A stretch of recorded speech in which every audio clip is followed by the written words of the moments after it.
Quando falou aos discípulos que eles tinham falta de fé, as pessoas pensam, e muito se ensina assim, porque é que os discípulos não repreenderam o vento? E isso não era esse sentido. O sentido é que a falta de fé é a falta da confiança de que Jesus estava ali com eles. Mas quem repreendeu o vento foi Jesus. E é Ele que repreende os ventos na nossa vida. E é quando Ele quer. E a nossa confiança tem que estar nele. Glória a Deus. Aleluia. Mateus 11, versículo 28.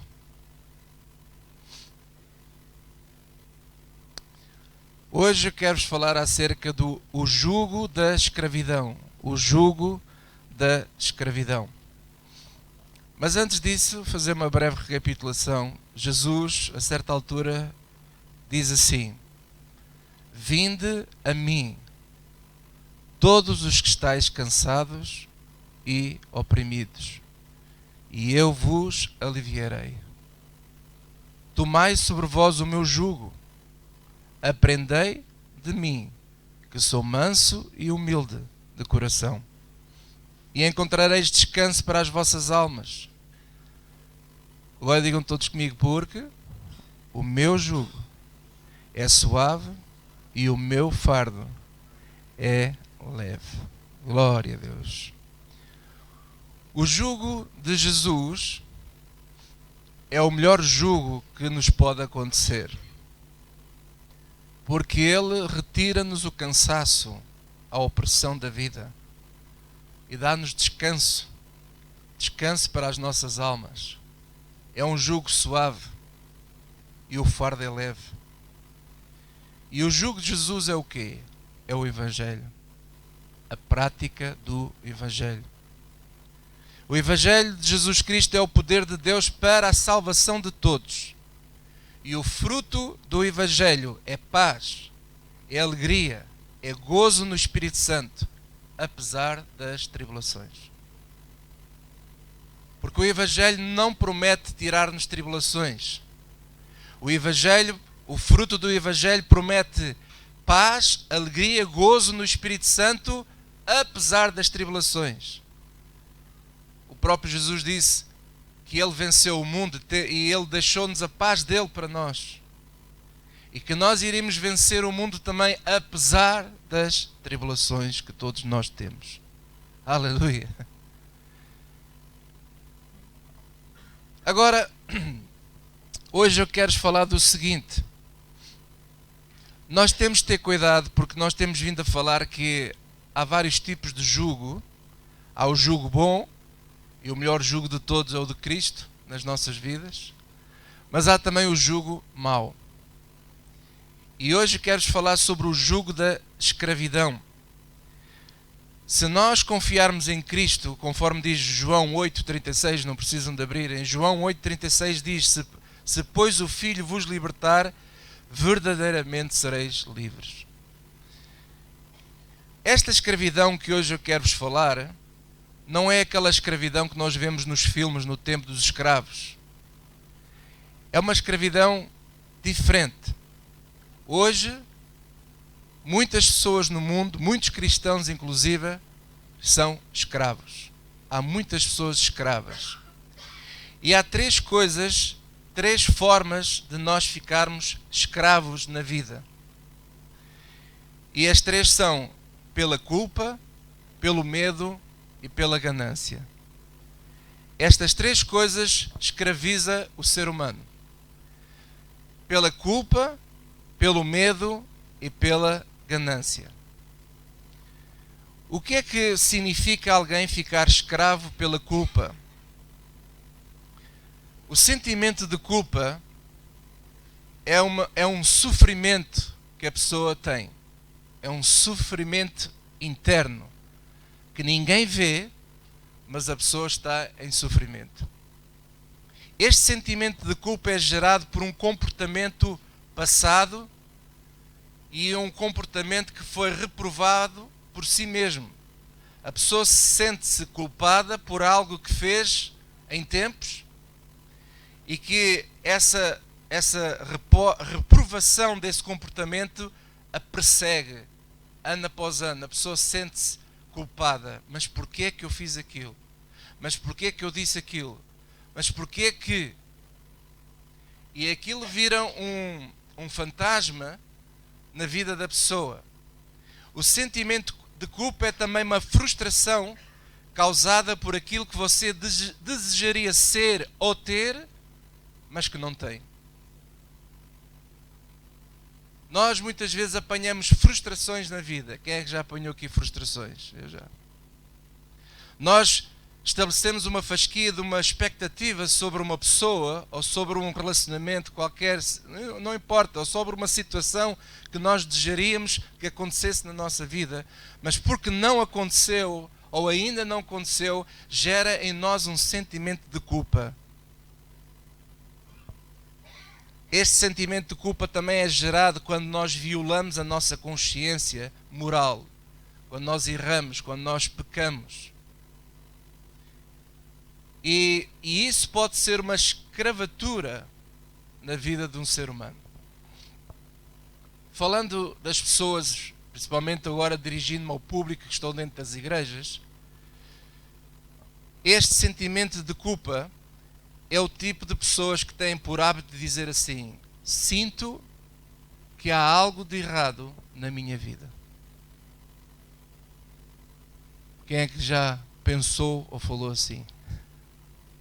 Eu sinto que há algo de errado na minha vida. Eu sinto que Deus não gosta de mim. Há muitas pessoas que sentem isso. Têm este sentimento, este sofrimento interno. Isso é esta culpa que eu estou a falar, que escraviza muitas pessoas. Então, o que é que a religião hoje, infelizmente, faz quando apanha pessoas com este tipo de sentimento? Manipula-as.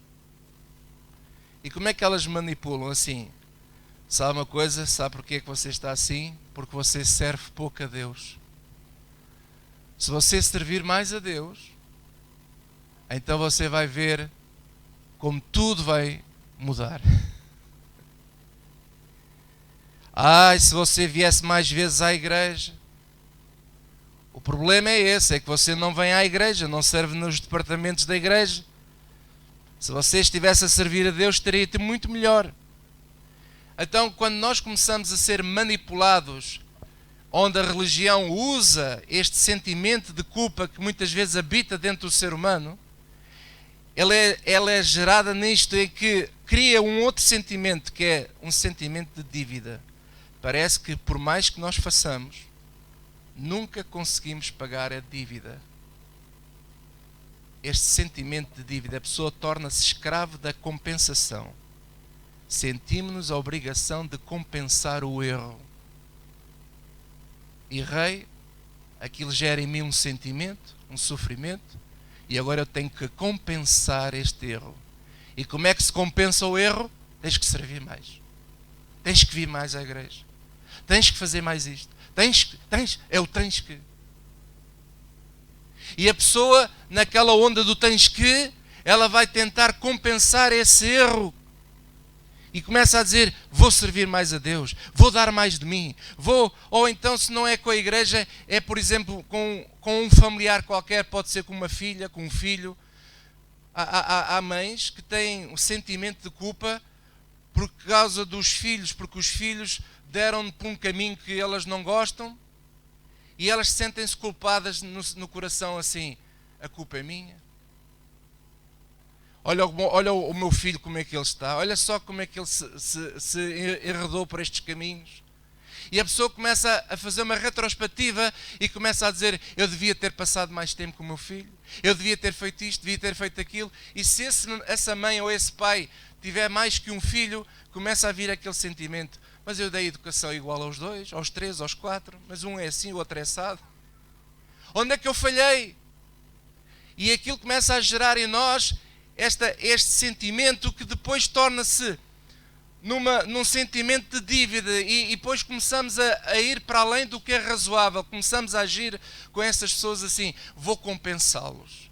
Eu vou compensar o meu erro, o tempo que eu não dei, o tempo que eu não eduquei, então agora eu vou compensá-los. E muitas vezes a gente compensa-os para além do que é razoável. E estamos a estragar ainda mais.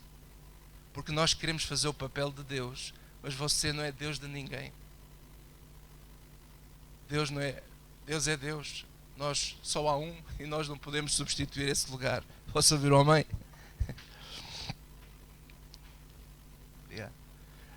Agora, eu tenho uma boa notícia para todos. A boa notícia é que Cristo levou sobre Ele todas as nossas culpas. E portanto não há nada que você possa fazer mais. Não há nada que você possa fazer mais para que Deus goste de si. Porque Ele já gosta de si. Ele já gosta de si até na altura em que você estava completamente perdido nos seus pecados. Ele gostou de si porque Ele amou o mundo de tal maneira que deu o seu Filho, para que todo aquele que nele crê não pereça, mas tenha a vida eterna. Ele nos ama. Vamos abrir as Bíblias em Colossenses capítulo 1.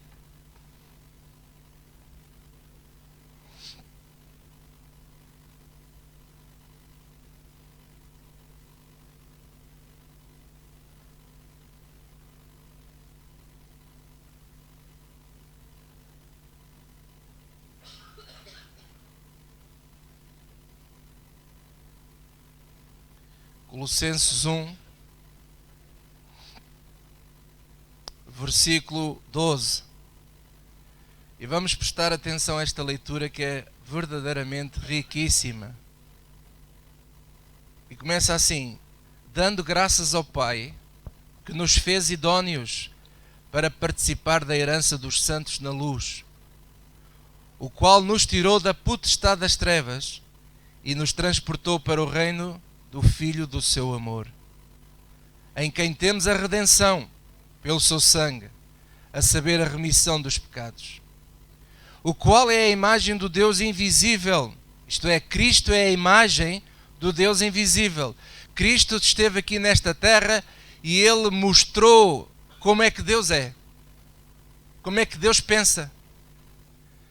Ele veio, Ele é a boca de Deus, Cristo é a boca de Deus, o qual é a imagem do Deus invisível, o primogênito de toda a criação, porque nele, em Cristo, foram criadas todas as coisas que há. Então eu estou aqui, e você também.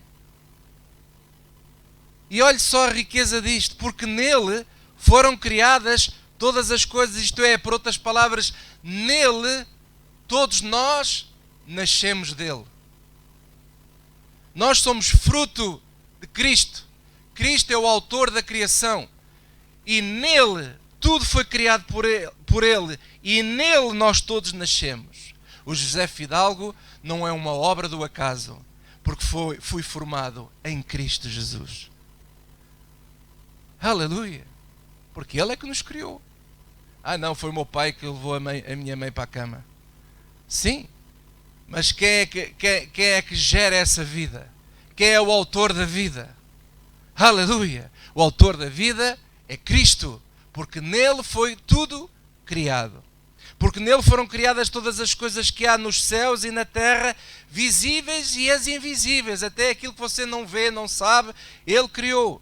Sejam tronos, sejam denominações, sejam principados, sejam potestades, tudo foi criado por Ele. E agora outra boa notícia, e para Ele. Uau! Eu fui criado para Ele. Ele me gerou e agora Ele diz assim: tu és meu. Eu sou de Cristo e você? O mundo é que ainda não conhece isto e nós tivemos um tempo que não sabíamos disto. Mas Ele foi lá criar.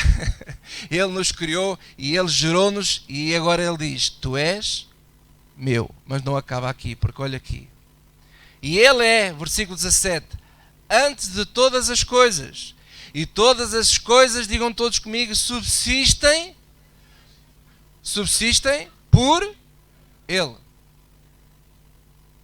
que é que isto significa, irmãos? Que não só Ele gera, como Ele pega para Ele e depois Ele vai e subsiste a nós todos. Isto é, Ele cuida de nós, Ele supra as nossas necessidades, Ele toma conta de cada um de nós. Aleluia!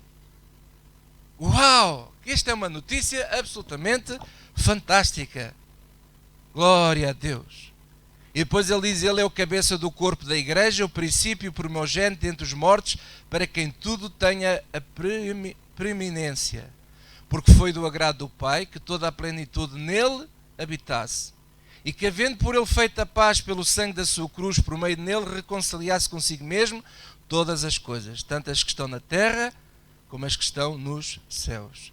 A vós também, que noutro tempo erais estranhos, lá está, não sabíamos isto, e inimigos no entendimento, pelas vossas obras más, agora contudo vos reconciliou.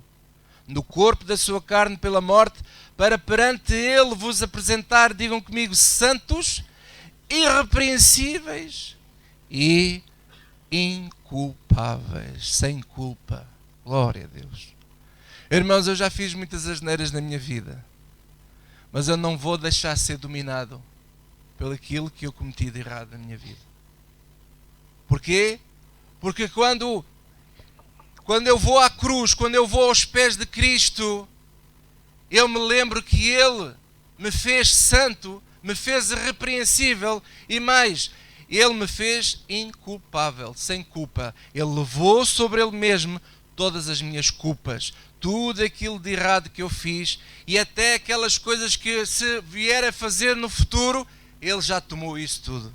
Porque Ele é o princípio e Ele é o fim. Ele está presente em toda a linha do tempo. Ele é eterno. Glória a Deus. Ele é o Senhor da eternidade. Então eu estou aos olhos dele sem culpa, sem mancha. Eu estou sem mancha na presença de Jesus Cristo. E você também. Crê você nisso? Crê nisso?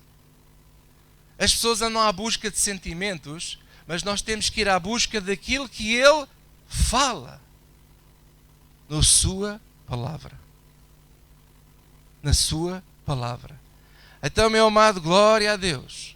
Hoje, se o diabo tentar manipular-me, usando o sentimento de culpa, tentando mostrar-me os erros que eu fiz no passado, ele não vai conseguir, sabe porquê? Porque eu sei quem sou em Cristo, eu sei que fui lavado dos meus pecados, fui perdoado e toda a minha culpa que gerava este sentimento amargo dentro de mim, Jesus levou sobre ele tudo isso. Glória a Deus.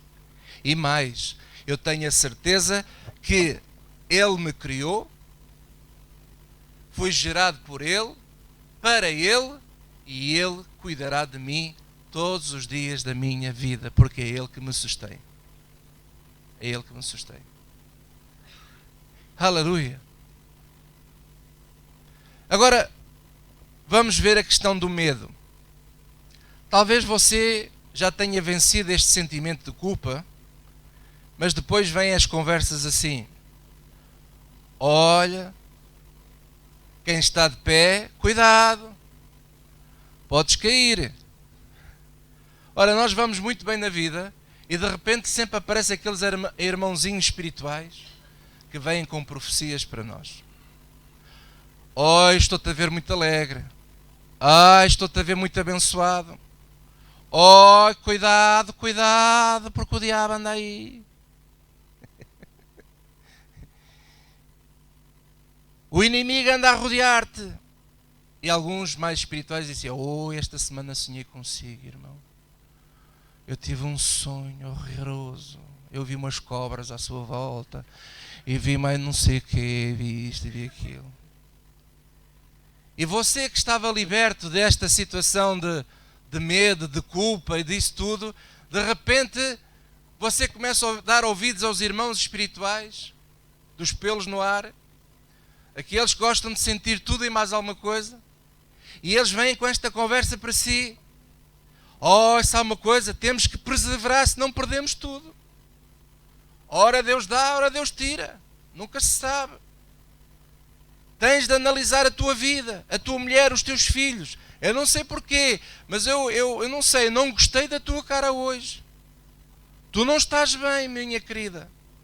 Oh, meu querido, essas olheiras estão muito profundas. O que é que se passa contigo? Eu não sei não, tens que analisar. Analisa a tua vida. E a pessoa te veio bem disposta. Bem, pronto, vem lá de casa e tal. Mas a minha vida, mas eu acho que estou bem. Não há nada que me acuse.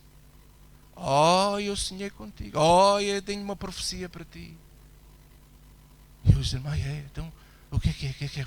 Oh. E lá vem tudo ali com os pelos no ar. E a pessoa aos poucos começa a deixar o medo entrar na cabeça dela. E começa a ser dominada outra vez pelo... Lá está. O que é que o inimigo quer nos levar? À escravatura. Ao jugo da escravatura. O medo escraviza a pessoa. A pessoa começa a ter medo de tudo e mais alguma coisa e mais. Começa a duvidar das capacidades dela mesma. Às vezes chega uma altura que nós já nem sabemos se acreditamos em nós mesmos. Porque tudo o que nós fazemos é sempre julgado por alguém. Há sempre alguém com os olhos em cima de nós a julgar as nossas ações. Não sei se já passou-se consigo, parece que tudo o que você faz, há sempre aquilo, parece que você está sempre assim, estão-me a julgar. Se você está muito contente, cuidado, porque o diabo anda aí e ainda podes levar na cabeça. Se você está muito triste, alguma coisa está mal com a sua vida.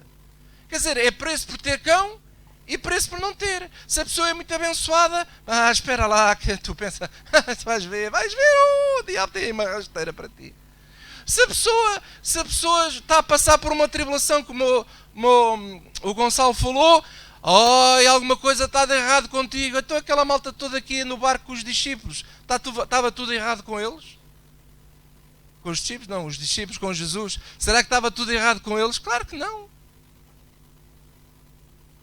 Mas as pessoas começam a inventar estas tretas e isto começa a criar em nós laços, pensamentos.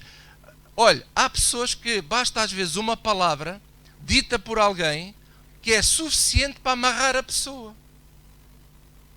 Por exemplo, alguém chega ao pé de si e diz assim, tu és isto, és aquilo, és aquilo outro e tu nunca hás de ser nada na vida. E a pessoa fica ali amarrada àquela palavra. E começa ali a andar. E cada vez que a pessoa vai querer avançar num projeto, lembra-se daquelas palavras. Se calhar isto não vai dar certo.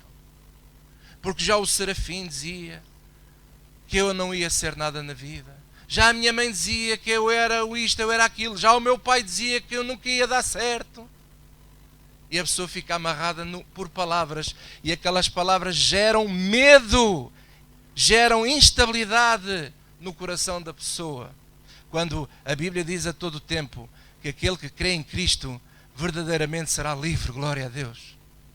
Cristo é o jugo leve, Cristo é o fardo leve, aleluia. Glória a Deus. Amém, irmãos. Então não tenha medo de nada. É o que Paulo dizia assim lá em Romanos, quer a gente esteja numa tribulação, quer que estejamos, seja o que for, nem a morte vai poder separar do meu amor que eu tenho por Cristo Jesus. Aleluia, não há que ter medo de nada. Glória a Deus, veja aí, por exemplo, Colossenses capítulo 2, versículo 8, mais à frente. Colossenses 2, versículo 8. Diz, tendo cuidado, olha lá, tendo cuidado, para que ninguém vos faça presa sua. Irmão, não seja preso a ninguém, nem a palavras de ninguém. Às vezes nós estamos presos a pessoas. Nós vamos almoçar e a comida é cozida à portuguesa. E nós estamos a comer o cozido à portuguesa e estamos a comer a pessoa em quem nós estamos presos por causa daquilo que essa pessoa falou de nós. Porque estamos ofendidos, estamos magoados, estamos ressentidos e aquilo vem à nossa lembrança. Aquelas palavras do passado, aquelas palavras, e aquilo começa a estar ali a matutar dentro de nós. Não fiques preso a ninguém, por meio de filosofias e vãs subtilezas, segundo a tradição dos homens, segundo os rudimentos do mundo, e não segundo Cristo. Lá está. A quem é que nós temos de estar presos? A Cristo. Ao Evangelho de Cristo. Porque nele habita corporalmente toda a plenitude da divindade. E estáis perfeitos nele. Eu sou perfeito em Cristo e você também. As pessoas podem olhar para nós e achar que nós não somos perfeitos, mas em Cristo eu sou perfeito e você também é. Porquê? Porque não é na minha força, é na força do Cristo. Glória a Deus. E depois diz aqui o versículo 12: sepultados com ele no batismo, nele também ressuscitastes pela fé no poder de Deus, que o ressuscitou dos mortos. E quando vós estáveis mortos nos pecados e na incircuncisão da vossa carne, vos vivificou. Veja só, estando nós ainda lá, desculpa a expressão, lá na lama, lá do pecado, ele nos vivificou juntamente com ele, perdoando-vos todas as ofensas. E agora veja, havendo riscado a cédula que era contra nós, nas suas ordenanças, a qual de alguma maneira nos era contrária, e atirou do meio de nós, cravando-a na cruz. Glória a Deus. Por isso eu não tenho que ter medo de nada, eu não tenho que ter nenhum sentimento de culpa. Porquê? Porque ele cravou tudo isso na cruz do Calvário. Para quê? Para em troca fazer de todos nós verdadeiramente livres. Eu sou livre, glória a Deus. Eu não estou amarrado a nenhuma filosofia, eu só estou amarrado ao Evangelho de Jesus Cristo. Porque esse é que me liberta. Veja aí Hebreus capítulo 2. Hebreus 2, versículo 14. E agora vou-vos mostrar pela palavra de Deus qual é a origem do medo. De onde é que vem o medo? A nós. Hebreus 2, versículo 14 diz assim: e visto como os filhos participam da carne e do sangue, também ele participou das mesmas coisas, para que pela morte de Cristo, agora digam comigo, aniquilasse. Olhe para mim, o que é para si aniquilar? É fazer desaparecer. Para que aniquilasse o que tinha o império da morte, isto é, vírgula, o diabo. Toma lá e embrulha, glória a Deus. O diabo está aniquilado. Temos esta promessa. O diabo está aniquilado.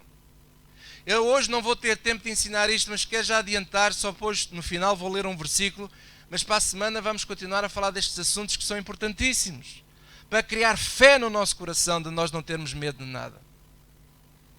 Mas eu vou-vos ensinar para a semana uma coisa que é uma verdade que muitas vezes tem sido mal compreendida. É que o diabo neste momento não te pode tocar nem a ti nem a mim. O diabo não nos pode tocar, ele não tem autorização para nos tocar. Aqueles que são de Deus, ele não nos pode tocar. Porquê? Primeiro, já estou aqui a ver que Cristo levou sobre ele os nossos problemas todos, os nossos sentimentos de culpa, o nosso pecado, e aniquilou. A morte de Cristo aniquilou o que tinha o império da morte, isto é, o diabo. E livrasse, versículo 15, olha aqui, e livrasse todos os que com medo da morte estavam por toda a vida sujeitos à servidão. Sabe qual é a origem do medo? No fundo, todos os nossos medos vai desaguar a um rio grande, chamado medo da morte. Nós temos é medo de morrer.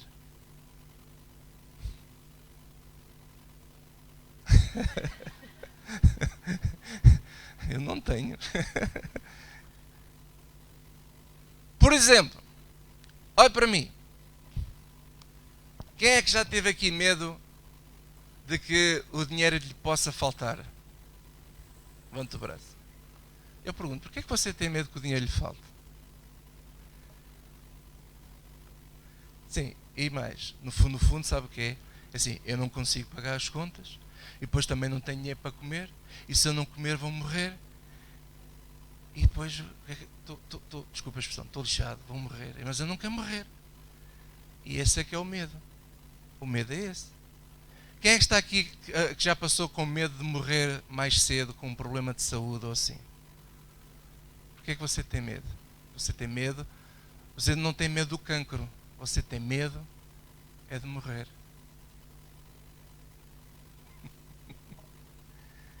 E depois, quando as depressões são profundas, há aquelas pessoas que pensam que a morte é a solução para matar o sofrimento que ela sente, que é medo de morrer. Veja só o contrassenso. Então, para aniquilar a dor que sente, a pessoa pensa assim: vou acabar com a minha vida mais depressa. Mas ao mesmo tempo, no fundo, tudo isto é o medo da morte. Nós temos medo de sofrer, nós temos medo do mal, nós temos medo dessas coisas todas que nos leva a quê? A desaparecermos da nossa existência, deixarmos de existir. O nosso problema é deixarmos de existir. E se eu morrer, o que é que vai ser dos meus filhos? O que é que vai ser dos seus filhos? Então, a vida continua. O que é que vai ser dos seus filhos? Então, a vida continua. Lá está. Nós pensamos assim. Parece que no nosso subconsciente assim, os nossos filhos já estão com 40, 50 anos, mas cá dentro a gente pensa assim: mas eu não lhes posso faltar.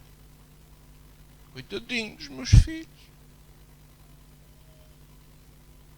Isto não é amor. Isto não é amor. Isto é aquela coisa de: ai, se eu falto. E se eu falto, o que é que vai ser da minha empresa? E se eu falto, o que é que vai ser disto? E então as pessoas esfalfam-se todas. Muitas vezes o corpo dá sinais para descansar, mas nós não. Queremos continuar, porque se eu falto, se eu falho, o que é que vai ser disto? E aquilo depois não funciona e a gente no fundo quer controlar tudo. Somos controladores de tudo, mas você não pode controlar nada, porque controladores aéreos é aqueles que estão no aeroporto. E o resto é Deus que controla tudo, porque Ele é que é o Senhor. E a gente anda aí numa... E em termos de pressões, e temos isto, e temos aquilo, e depois é o coração que palpita, é isto que palpita. E no fundo, tudo se resume ao quê? Sabe o que é que resume? Medo. Você tem medo de existir, tem medo de morrer, tem medo que lhe falte dinheiro, tem medo que não vai ter uma casa quando se casar ou coisa parecida, tem medo de qualquer coisa. Mas em Cristo Jesus o medo desaparece. É Cristo que nos dá esta confiança, é a palavra que nos dá esta confiança. Em Cristo Jesus o império da morte está aniquilado. Glória a Deus. Aleluia. Eu há 10 anos atrás tinha medo de morrer. Hoje, graças a Deus, não tenho esse medo. Sabe porquê? Porque se acontecer isso, glória a Deus, e aqueles que ficam vivem o resto da vida que têm e aproveitam o máximo possível. Mas quando eu um dia for chamado pelo Senhor, eu não vou desaparecer, eu vou continuar a viver, só que não estou nesta dimensão. Estou noutra. Estou vivo. Aleluia, estou vivo. Há pessoas que quando, por exemplo, um ente querido morre, uma pessoa querida morre, nunca mais a pessoa fica bem durante anos, até o resto da vida. Há pessoas assim, porque perderam uma pessoa que amavam tanto. Oh, irmãos, nós temos que aprender a largar aqueles que o Senhor chama. Nós temos que aprender a largar aquilo que o Senhor se chama. Chamou, glória a Deus. Por amor a Deus, por amor a quem partiu está melhor e por amor a mim também, porque se eu fico a matutar muito naquilo, eu vou viver mal o resto da minha vida. Aleluia. Vou bater mal da cabeça, mas não posso, porque o Evangelho nos ensina a confiar em quem? Em Cristo. Confia em Cristo. Ai, pastor, mas eu não sinto nada. Lá está. Andamos à busca dos sentimentos. Ah, mas eu não sinto Deus na minha vida. Não sente... Sabe porquê que você não sente Deus na sua vida? Porque você está à espera de certos tipos de sentimentos. Sabe qual é os sentimentos que a gente quer sentir? Foi aqueles sentimentos que nos ensinaram durante décadas nas igrejas, que é o sentimento do arrepio. O sentimento do louvor. Há quem diga assim, sem louvor a igreja não é a mesma coisa. Porque nós queremos sentir aquela música, aquele arrepio, está aqui a unção, olha, hoje eu senti mesmo Deus. Esse é que é o problema, nós andamos atrás desses sentimentos. Mas Deus não é assim. E glória a Deus que eu aprendi que Deus não é assim. E sabe uma coisa? Deus está presente no barco 24 horas. Nós é que não damos conta. E como é que Ele está presente? Ele está presente através, por exemplo, da natureza. Através dos animais. Lemos há pouco que Ele criou tudo, até os animais. Eu tenho uma cadelinha lá em casa. Você acredita que às vezes eu passo-me um bocadinho com ela. Mas você acredita... Os meus filhos é que não gostam muito, mas pronto. Mas você acredita que ela tem uma ternura tão grande, aquela bicha? E às vezes quando eles não estão a ver, que é para não dar a parte fraca, não é? Eu abraço a cadela. Eu faço-lhe festinhas. Chamo-lhe tudo. Mas sabe uma coisa? Aquela cadela, vocês podem me chamar os nomes que quiserem, mas eu estou-vos a falar daquilo que está escrito na palavra de Deus. Aquela cadela é a presença de Deus na minha vida. Porque quem a criou foi Deus. E nós não estamos habituados a ver isso. Porque a gente quer arrepio. A gente quer emoção assim. Quando você olha para uma flor e o irmão Mesquita dá flores à Ana, espero que dê. Aquelas flores que vão parar à mão da Ana, não é? Aquelas flores que vão parar a Ana, quando você olha para aquela flor, e eu sei porque as mulheres gostam, normalmente as mulheres gostam de receber flores, aquela flor é a presença de Deus na sua vida, Ana. Porque aquela flor fala ao teu coração. Você quer sentir a presença de Deus aqui nesta igreja? Não venha atrás de arrepios, nem de músicas bonitas.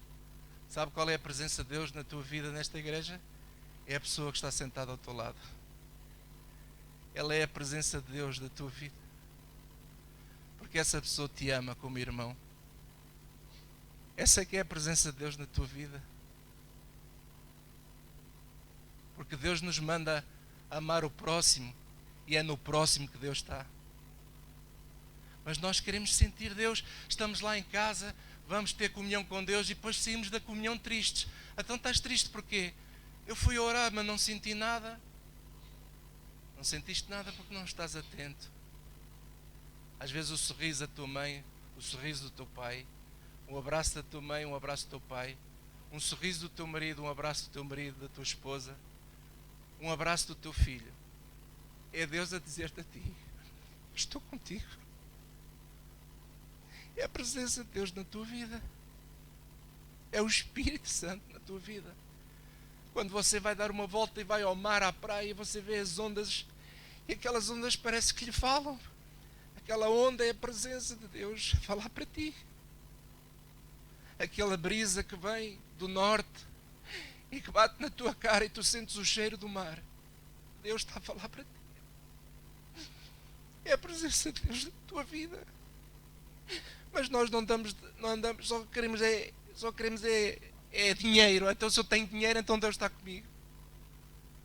Então se eu tenho um Mercedes, então Deus está comigo, glória a Deus. Se eu tenho um calhambeque, então já não tenho fé. E nós andamos enganados este tempo todo com falsos ensinos. Com falsos ensinos. Com falsos ensinos. Aleluia. E por último, nós somos manipulados pela ganância. Nós somos manipulados pela ganância. Obrigado.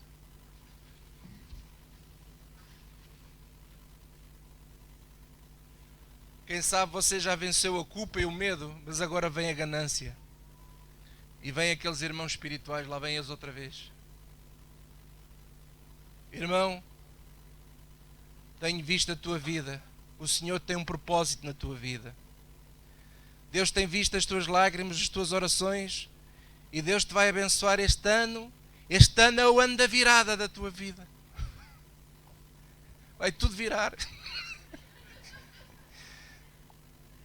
Este é o ano disto, é o ano daquilo, tudo é um ano. tudo é de qualquer coisa. Desde que seja bom, aleluia, venha daí.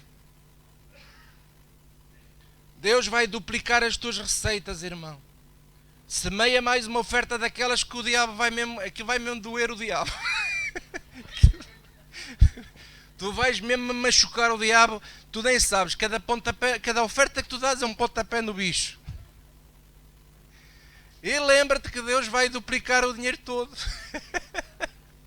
E a pessoa é dominada e começa, se a gente não estiver bem firme, começamos assim a navegar na maionese. E começamos a pensar assim, epá, se eu dou assim, então Deus vai fazer assado, e vou recuperar tudo o que eu perdi, e vou não sei quê, e começa a ganância a trabalhar em nós. Porque no fundo, todos nós temos um pozinho de ganância. Todos nós temos. Até, por exemplo, não sei se vocês já ouviram alguém falar assim, eles querem o dinheiro do povo, quem fala assim, não é? E até fala até com alguma razão, no sentido de que há tanto disparate aí a dizer que realmente a pessoa até tem razão em falar assim. Mas também quero lá mostrar o outro lado da montanha. Quem fala assim também quer dinheiro. Por que será? Todos querem dinheiro. Vamos lá ser honestos. Quem é que não quer dinheiro aqui? Se você não quer dinheiro, tem que orar por si. Qualquer coisa está errado. Não é? Então, mas tudo é bom desde que haja equilíbrio. Agora, quando a gente começa a despistar-nos, e quando nós deixamos aquele bichinho da ganância começar a dominar, porque isto é tudo pensamentos na nossa cabeça que começam com conversas, começam com palavras. Olha, Deus vai duplicar as tuas receitas este ano. Então começa aquele discurso intimidatório. Temos que fazer tudo para dar tudo certo. Só que há uma coisa que é o seguinte, ninguém, não sei se você já descobriu, eu, falando por mim, eu não consigo fazer tudo certo. Você consegue? Ninguém consegue. Então, como ninguém consegue fazer tudo certo, para compensar, lá estamos escravos da compensação. Para compensar aquilo que eu sei que não consigo fazer certo, que eu devia fazer e não estou a fazer, então para compensar caio nas conversas daqueles religiosos que dizem assim, tens que dar mais, tens que sacrificar mais, tens que fazer mais isto, tens que fazer mais, vai às orações das correntes todas e mais alguma. E a pessoa então pensa assim, bem, eu sei que eu não consigo fazer tudo, mas para compensar a minha fraqueza, para compensar aquilo que eu não estou a conseguir fazer, para compensar os pecados que eu de vez em quando lá cometo, deixa-me lá ir à igreja e deixa-me lá fazer tudo aquilo que o pastor manda fazer, que é para não faltar. E a pessoa é manipulada por isto. É escrava de filosofias. É escrava de conversas subtilezas. O próprio Paulo dizia assim, cuidado, porque alguns tentarão fazer negócio com vocês. É o que Paulo dizia. Então, meus amados, por isso é que eu amo o Evangelho. Porque só o Evangelho é a voz de Deus para a nossa vida. Esta semana escrevi várias coisas neste sentido. Eu comecei por dizer o seguinte, a igreja não é a voz de Deus para a tua vida. O Evangelho é que é a voz de Deus para a tua vida. O pastor, o apóstolo, o bispo, seja quem for, não é a voz de Deus para a tua vida. A voz de Deus para a tua vida é o Evangelho do Senhor Jesus Cristo. Aleluia. E mais, vou dizer uma coisa que se calhar vai chatear muita gente. A Bíblia não é a voz de Deus para a tua vida. Não é, pastor? Não. Então, mas a Bíblia não é a palavra de Deus. A Bíblia, que são 66 livros, foram inspirados. Mas somente a palavra de Deus viva, que é o Evangelho, que nós encontramos essa palavra em todos os livros, nós temos lá menções do Evangelho em todos os livros, essas menções que falam do Evangelho de Jesus Cristo, que é a palavra do Senhor, essas é que é a palavra para a nossa vida. Porque se você quer fazer da Bíblia toda ela a palavra de Deus para a sua vida, quando chega aqui assim, se alguém tem um filho rebelde, vai levar ao sacerdote e apedrejam até à morte. Você quer fazer isto? Ai não, mas isso o Senhor já nos libertou. Então se libertou por umas coisas e por outras não. A Bíblia tem aqui conceitos históricos, tem aqui, por exemplo, palavras de Deus para a vida de pessoas específicas. Aquilo que Deus falou para o David é para o David, não é para mim. Aquilo que Deus falou para Moisés é para Moisés, não é para mim. Aquilo que Deus falou para o Josué não é para mim, foi para o Josué. Então o que é que Deus falou para mim? O Evangelho do Senhor Jesus Cristo. É o Evangelho, é a palavra viva, o verbo da vida se fez carne e ele andou no nosso meio e veio dizer a nós o que é que nós precisamos de fazer. E há uma pregação que é fantástica. Se nós todos praticarmos a pregação do Sermão da Montanha, você já está a viver o Evangelho. Porque aquele sermão é a palavra de Deus para a nossa vida. Aleluia. Glória a Deus. Bem-aventurados as pessoas que ouvem as palavras do Senhor e do Evangelho e creem nele. Bem-aventurado é. A religião não gosta desta conversa, sabe porquê? Porque a religião, desde que foi instituída, eu estou a falar do cristianismo, o cristianismo que desde que foi constituída pelo Constantino, o imperador, ela tem poder de manipulação.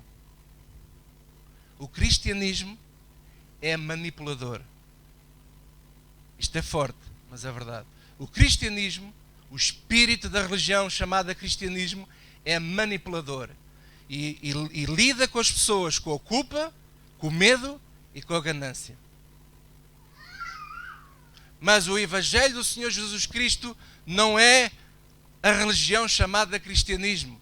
O Evangelho do Senhor Jesus Cristo é a palavra de Deus viva que se encarnou aqui, andou no nosso meio e foi falada para todo aquele que ouvir.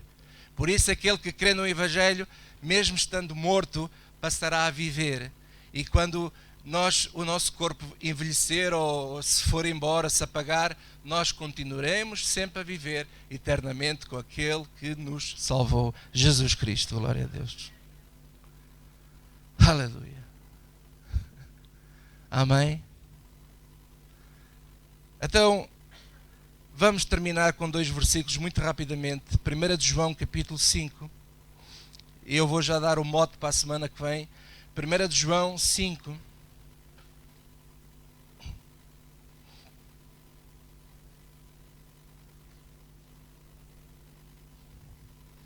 Versículo 18.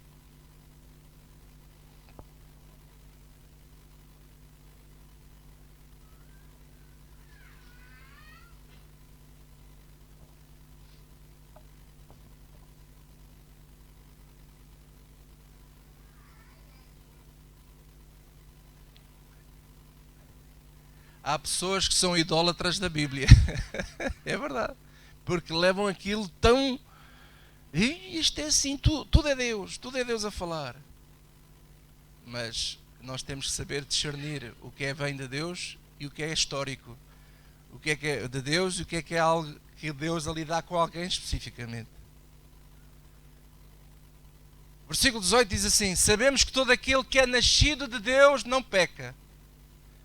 Mas o que de Deus é gerado conserva-se a si mesmo. Conserva-se a si mesmo. E agora diga comigo: e o maligno não lhe toca.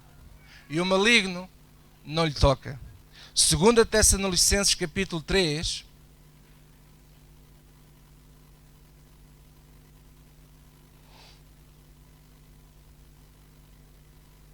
Segunda Tessalonicenses capítulo 3, Paulo estava a falar acerca da vinda de Jesus e da dificuldade que vai ser os tempos que antecedem a vinda de Cristo.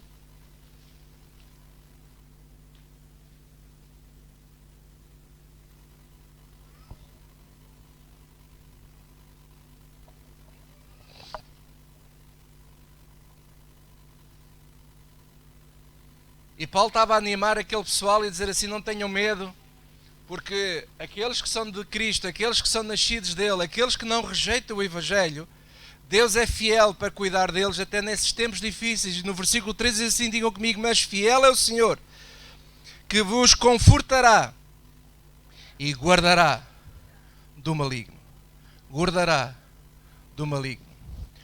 Ouça, eu vou terminar a dizer o seguinte a vocês: o maligno só pode nos tocar.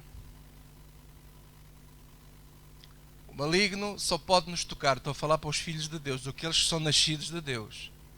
E aqueles que nascem de Deus são aqueles que nascem de novo, conforme João fala. No Evangelho de São João, capítulo 3, necessário é nascer de novo.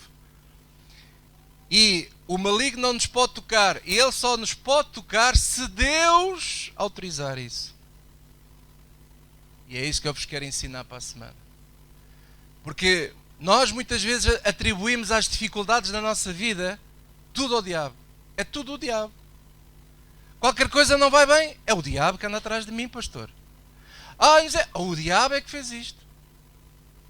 E a todo o tempo temos uma promessa fantástica dada pelo Evangelho de Jesus Cristo. E para a semana vou divulgar, explicar isso melhor com mais passagens da Bíblia. E temos uma promessa fantástica que o maligno não nos pode tocar. E mesmo se nós formos a geração daqueles tempos, da geração difícil dos últimos tempos, muita gente vai ser enganada por este anticristo. Mas quem verdadeiramente nasceu de Cristo, o Senhor protegerá esse pessoal. E nós não iremos ser enganados. Porque o maligno não nos pode tocar. Diga comigo, o maligno não me pode tocar. A não ser que Deus autorize. E há casos na Bíblia que Deus autorizou. Estou-me a lembrar, por exemplo, de Jó. O diabo atacou Jó, não foi assim de repente. O diabo teve que ir lá acima, falar do Jó, e depois Deus diz assim: tu achas que se ele for atacado e perder tudo, ele vai me deixar de servir? Então pronto, eu autorizo, vai lá atacar, mas não podes tocar na vida, ele não pode morrer. Podes lhe tirar tudo, mas a vida dele tu não tiras. O diabo fez tudo que nós sabemos que fez, e que mais? Ele não morreu, manteve-se fiel a Deus, e a tribulação que a gente pensa que foram anos, foram apenas meses. Mas Deus o abençoou 7 vezes mais. 7 vezes mais. 7 ou 3, já não, mas eu para a semana tenho a liçãozinha toda estudada. Deus o abençoou. Mas o diabo não entrou na vida de Jó de qualquer jeito, porque a Bíblia diz que Jó era o homem mais justo naquele tempo. E os justos serão protegidos por Deus. Os que amam o Evangelho, as ovelhas do Senhor. Jesus diz assim: as minhas ovelhas são minhas e ninguém vai conseguir arrebatá-las da minha mão. Ninguém, nem o maligno, vai conseguir que a gente saia das mãos do Senhor Jesus Cristo. Aleluia. Ora, temos é que aprender, e isto tem sido dificuldade para nós. Nós temos que aprender muitas vezes que muitas coisas erradas que acontecem na nossa vida não é fruto do diabo, é fruto de más decisões nossas. É fruto de falta de sabedoria. É fruto de escolhas erradas. E o cristão gosta muito da magia. A coisa não deu certo, vamos ali, fazemos ali uma mesinha, uma oraçãozinha, uma corrente de oração e tudo vai dar certo. Não, as coisas não se resolvem com correntes de oração. As coisas não se resolvem com magia. As coisas não se resolvem com aquele Deus, com aquela imagem do Velho Testamento de que vem a cobra e come as outras cobras todas. Não é assim que é o Evangelho. O Evangelho não é assim. O Evangelho é sede prudentes como as serpentes e simples como as pombas. Isso é que é o Evangelho. Aleluia. Quem tem ouvidos para ouvir, ouça o que o Espírito diz. O que o Evangelho fala. Posso ouvir, amém? Então vamos ficar de pé, glória a Deus.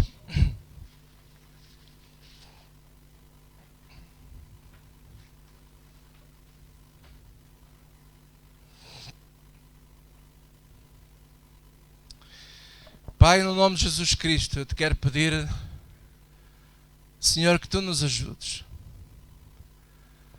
Meu Deus e meu Rei, eu te peço encarecidamente neste dia que nos abras os olhos do entendimento e que todo o tipo de religiosidade que nos tenham incutido dentro de nós seja arrancado, nem que seja a ferros, no nome de Jesus Cristo.